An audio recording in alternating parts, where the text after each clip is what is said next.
কি ইউটিউবে সবুজ সাথী এই মুভিটি খুঁজে পাচ্ছেন না? তো কি হয়েছে, আমাকে বন্ধু বানান, আমি মুভির মতন বিনোদন দেব। মুভির মতন বিনোদন চাইলে এখনই আমার চ্যানেলটি লাইক এবং সাবস্ক্রাইব করে পাশের বেল আইকনটি বাজিয়ে দিন বন্ধুরা। সহজেই আমার বন্ধু হয়ে যান এবং আমার চ্যানেলটিতে লাইক এবং সাবস্ক্রাইব করুন। মুভির মতন বিনোদন চাইলে ভিডিওটি কেটে কেটে কিংবা স্কিপ করে দেখবেন না। সো বন্ধুরা, লাইক এবং সাবস্ক্রাইব করেছেন তো? তাহলে চলুন বন্ধুরা, এবার আমরা মূল তথ্যে চলে যাই। সবুজ সাথী এই মুভিটিতে অভিনয় করেছিলেন প্রসেনজিৎ চ্যাটার্জি এবং অভিনেত্রী হিসাবে ছিলেন রচনা ব্যানার্জি। সো বন্ধুরা, এই মুভিটি পরিচালিত করেছিলেন স্বপন সাহা এবং লিখেছিলেন স্নেহাশিস চক্রবর্তী। গল্প করেছিলেন শশী এবং উৎপাদিত করেছিলেন দেবেন্দ্র কুচার।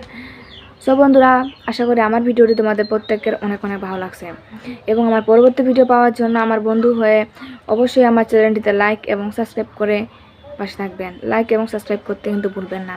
ভালো থাকবেন, সুস্থ থাকবেন। ধন্যবাদ।